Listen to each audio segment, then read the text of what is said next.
Today we're diving into the epic and remarkable life of NBA legend Kobe Bean Bryant.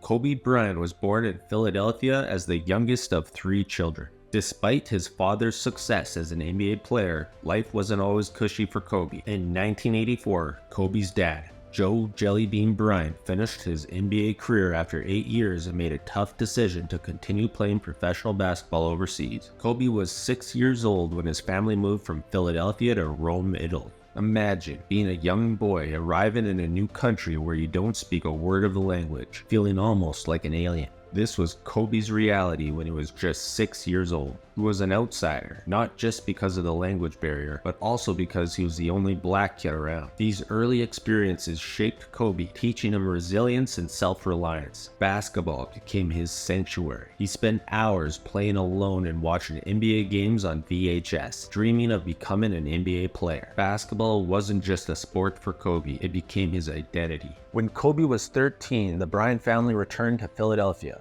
But even back in his home country, Kobe felt out of place. He didn't know the American slang, and he was teased for it. Again, he was without community, and he was in need of connection. He turned back to basketball, but high school basketball in the US was fiercely competitive, and Kobe had to work to exhaustion to keep up. Determined to improve, Kobe set goals for himself each year. Slowly but surely, he caught up to his peers. His dedication paid off, but it came at a social cost. Kobe wasn't invited to parties or gatherings, but he used this time to practice and perfect his game. He later said, I think that was the best thing that could have ever happened to me, because during those lonely hours in the rec room, I discovered the hunger, the motivation, and the desire to be the best possible basketball player that I could be. Kobe's hard work paid off. As an upperclassman at Lower Merion High School, he played all 5 positions and averaged 31 points, 11 rebounds, 6 assists, and 4 blocks. In his senior year, he led Lower Merion to their first state championship in 53 years and was named High School Basketball Player of the Year, Gatorade Men's National Basketball Player of the Year, and a McDonald's All-American. By the end of his high school career, there was immense hype about where Kobe would go to college. Then Kobe surprised everyone. Kobe called for a press conference that many assumed was to announce his college of choice, but Kobe had different plans. He revealed that he would skip college and take his talent straight to the NBA. No, I have decided to skip college and take my talent to the NBA. Kobe was confident in his abilities, so much so that he didn't see the value in attending college. At that time, only a few high schoolers had gone directly to the NBA, and Kobe was set to be the first guard to do so. Naturally, NBA executives were hesitant to draft him. However, everything changed when Kobe auditioned for the Lakers in a pre-draft workout. He dominated former Lakers defensive ace Michael Cooper in a series of one-on-one drills. Lakers GM Jerry West was so impressed that he left the workout early, declaring it the best pre-draft workout he had ever seen. West was convinced that Kobe was the best player in the 1996 draft, even stating, "He's better than anybody on our team right now." Determined to get Kobe, Jerry West managed to finesse a deal with the Charlotte Hornets. The Hornets agreed to draft Kobe with the 13th pick and trade his rights to the Lakers in exchange for veteran center Vlade Divac. With that, Kobe Bryant became the first guard drafted directly out of high school and a player for the Los Angeles Lakers, setting the stage for one of the most iconic careers in basketball history. From his early years in Italy to feeling alienated upon returning to the States, Kobe had made it to the NBA, but his journey was far from over. At 17, Kobe was too young to sign his rookie contract and had to prove he was mature enough to earn his place on the court. He was fearless and relentless in every practice and game, but still had to come off the bench. By the time All-Star Weekend rolled around, Kobe was 18. Although he didn't make the All-Star team, he participated in the Rookie Challenge and won the 1997 Slam Dunk Contest, becoming the youngest dunk champion in NBA history. But the honeymoon period didn't last long. In his first playoff series, Game 5 against the Jazz, the Lakers were in a tough spot. Byron Scott was out, Robert Horry was ejected, and Shaq had fouled out. Kobe was thrust into the lead role in overtime, but famously shot 4 air balls, ending the Lakers season. Instead of being discouraged, Kobe saw this as a turning point. When the team returned to Los Angeles, he went straight to the gym and worked on his shot until dawn. He later said that the airball game was pivotal in teaching him how to handle negativity and self-doubt with hard work. As Kobe Bryant began to climb the ranks, Shaquille O'Neal nicknamed him Showboat, but it wasn't exactly a compliment. The veterans on the Lakers tried to keep Kobe's rookie ambitions in check, with Shaq making sure everyone knew he was the alpha. This led to their first clash, with Shaq calling Kobe selfish and a show-off. By his second season, Kobe was already averaging 15 points per game and became the youngest all-star starter in NBA history, even though he still came off the bench for the LA Lakers. He finished second in 6th Man of the Year voting, but come playoff time, the Lakers lost to the Utah Jazz once again. In 1998, Kobe finally became a permanent starter, dropping 20 points per game. Despite his progress, the Lakers got swept by the San Antonio Spurs in the Western Conference semifinals. Kobe and Shaq had their first serious fight that year, with Shaq nearly decapitating Kobe. Realizing the team needed a shakeup, the Lakers brought in Phil Jackson as head coach. Phil challenged both Kobe and Shaq to get into top shape, and Shaq started to dominate like never before. Kobe was an all-star, averaging 22 points, 6 rebounds, and 5 assists per game. The Lakers won 67 games in the regular season, the 5th best record in NBA history. Shaq took home the MVP trophy. Kobe was named to the All-NBA second team, and he became the youngest player ever selected to the All-Defense first team. But the playoffs were a grind. In the fourth quarter of Game 7 in the Western Conference Finals, the Lakers were down by 15 against the Portland Trail Blazers. Everyone thought it was curtains for the Lakers until Kobe and Shaq sparked one of the greatest comebacks in NBA history. Kobe was clutch with 25 points, 11 rebounds, 7 assists, and 4 blocks, including an iconic alley-oop to Shaq that sealed the game and the series. In the finals against the Pacers, Kobe twisted his ankle in Game 2 after Jalen Rose intentionally placed his foot under him, causing him to miss Game 3. Indiana won that game comfortably, but Kobe came back in Game 4 with a vengeance. When Shaq got ejected, Kobe carried the team, scoring 22 points in the second half and leading them to victory. The Lakers defeated the Pacers in 6 games, giving Kobe and Shaq their first title. But peace between Shaq and Kobe was short-lived. After their first title, Shaq got a little too comfortable, spending the summer eating like there was no tomorrow. Kobe hated how Shaq conditioned himself and saw his laziness as disrespectful to him personally. These conflicting values of professionalism reignited their feud.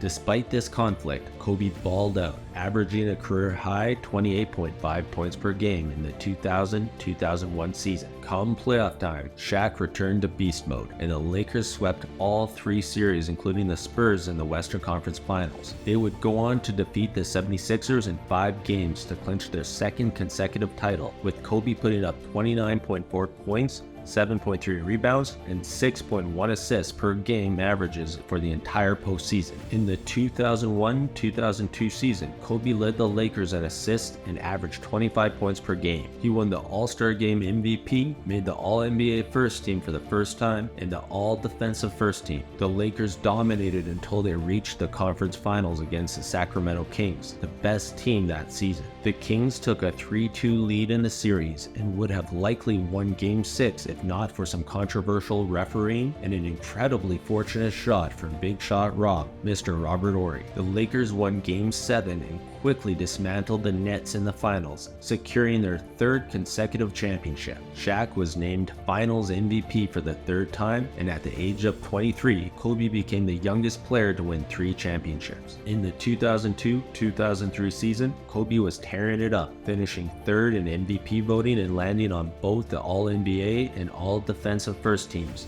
He was locking down opponents and lighting up the scoreboards, but the Lakers fell victim to the injury bug. In the summer of 2003, while in Colorado for knee surgery, Kobe Bryant was accused of sexually assaulting a 19-year-old hotel employee. He admitted to cheating but denied the assault. The case dominated headlines but was dropped when the accuser chose not to testify after multiple other male DNA samples were found in her underwear. Kobe settled a civil suit outside of court. The scandal damaged his reputation, leading to sponsors like McDonald's and Nutella dropping him. Despite the drama, Kobe continued playing basketball. That same season, in the midst of the sex scandal, the Lakers added Karl Malone and Gary Payton for another title push, but Kobe clashed with Shaq and Malone. Shaq Shaq was once again fat and out of shape, and Karl Malone was making sexual advances at Kobe's wife, Vanessa. The team's lack of chemistry showed as the Lakers lost to the Detroit Pistons in 5 games. Changes came quickly. Phil Jackson was out, and the Kobe versus Shaq feud boiled over to the point the two couldn't coexist together any longer. LA Lakers owner Dr. Jerry Buss needed to choose Shaq or Kobe. Soon Shaq was traded to the Miami Heat. Now Kobe had a chance to prove he could win without Shaq. By 2005, thanks to his public fallout with the rape case and team drama, the Lakers missed the playoffs, and Kobe's status in the league hit an all-time low. Shaq, fueled with the motivation of being a castaway from the Lakers, won a championship with the Miami Heat. But Kobe wasn't about to let that slide.